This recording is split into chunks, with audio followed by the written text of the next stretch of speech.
Hello बच्चों, education system के अंदर एक नए बदलाव देखने को मिल रहा है। आपको दिख गया होगा, यानी कि सेंट्रल गवर्नमेंट ने नो डिटेंशन पॉलिसी जो थी उसको हटा दिया है। ये क्या होता है नो डिटेंशन पॉलिसी? इसका मतलब है कि फर्स्ट टू एट्थ किसी भी क्लास में अगर आप हैं तो आपको पासिंग मार्क्स लाना पड़ेगा, तभी जाकर के आप नेक्स्ट क्लास में प्रमोट हो पाएंगे।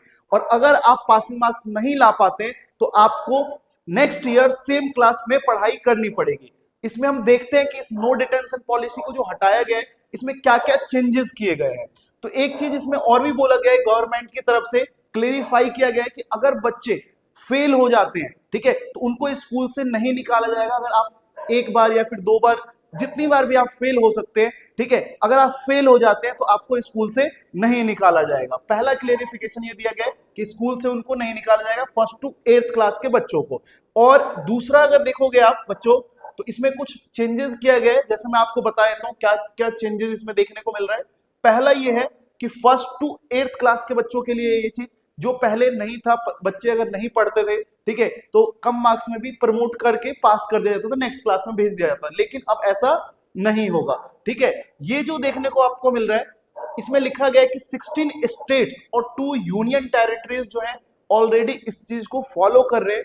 और दूसरी बात, ये जो अमेंडमेंट किया गया ये राइट टू एजुकेशन एक्ट के थ्रू, जो कि 2019 का है, ठीक है। इसमें और क्या चीज है, इसमें ये बोला गया कि अगर स्टूडेंट्स एनुअल एग्जाम में फेल हो जाते हैं, ठीक है, अगर फेल हो जाते हैं तो उनको एडिशनल कोचिंग या फिर अपॉर्चुनिटी देकर के री एग्जाम करवाया जाएगा। यानी कि जो फाइनल रिजल्ट आएगा तो वहां उस टाइम से उनको 2 मंथ का टाइम दिया जाएगा, ठीक है। फिर उनको एक तरह से गाइडेंस प्रोवाइड करके, कह सकते हैं, टीचर से, पेरेंट्स से, ट्यूशन से, कहीं ना कहीं से उनको री एग्जाम यानी कि कंपार्टमेंट का एग्जाम करवाया जाएगा। और अगर फिर बच्चे कंपार्टमेंट के एग्जाम में भी फेल हो जाते हैं तो फिर उनको उसी क्लास में क्या कर दिया जाएगा, होल्ड कर दिया जाएगा बच्चे को। और साथ ही साथ इसमें ये बोला गया है कि class teacher shall guide the children as well as parents, यानी कि क्लास टीचर जो है जो बच्चों को पढ़ाते हैं और पेरेंट्स जो है वो बच्चों को गाइड करेंगे किस चीज के लिए, identify the learning gaps at the various stage. जहां जहां पे उनके लर्निंग गैप्स हैं, जहां पे वो नहीं पढ़ रहे हैं, उनको गाइडेंस करके वो जो गैप है एजुकेशन का बच्चों के पास, ठीक है, उसको क्या करेंगे, फुलफिल करेंगे। क्लियर है? ये है दूसरा। इसके अंदर ये जैसे मैंने आपको बताया, no child can be expelled by school until their education is complete, यानी कि जब तक स्कूल एजुकेशन कंप्लीट नहीं होता तब तक स्कूल में बच्चों को रखा जाएगा, निकाला नहीं जाएगा। जैसे होता है 9th क्लास में, आप देखोगे कि अगर 2 बार आप फेल हो जाते हैं तो आपको स्कूल से क्या कर दिया जाता है, एलिमिनेट कर दिया जाता है, बाहर निकाल दिया जाता है। वैसा 8th क्लास तक नहीं है, अगर आप 2 बार फेल भी हो गए तो भी आप दोबारा से पढ़ सकते हैं। क्लियर है?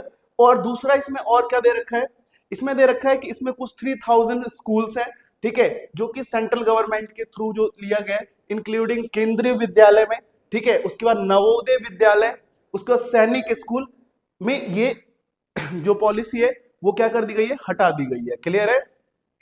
और अगर देखोगे बच्चे, और इसमें अगर देखोगे तो आएगा कि एजुकेशन में यही जो मैंने आपको बताया कि 16 स्टेट्स जो है और 2 यूनियन टेरिटरी जो है इस पॉलिसी को क्या करिए, लगा रख, मतलब हटा दिया है, ठीक है। हरियाणा और पुडुचेरी ने जो था, ठीक है, इन लोगों ने अभी तक कोई डिसीजन इस पे नहीं लिया है, ठीक है। ये सारे के सारे था आज का, ये जो था सेंट्रल गवर्नमेंट ने जो पॉलिसी बनाई है, ठीक है, नो डिटेंशन पॉलिसी को हटा करके। तो इस टाइप के जो वीडियोस है या फिर अपडेट्स हैं उसके लिए हमारे चैनल को सब्सक्राइब जरूर कर लें और साथ ही साथ शेयर कर दें इसको। और इस न्यूज के ऊपर आपका क्या कहना है, ठीक है, कमेंट में जरूर लिख दें, ठीक है।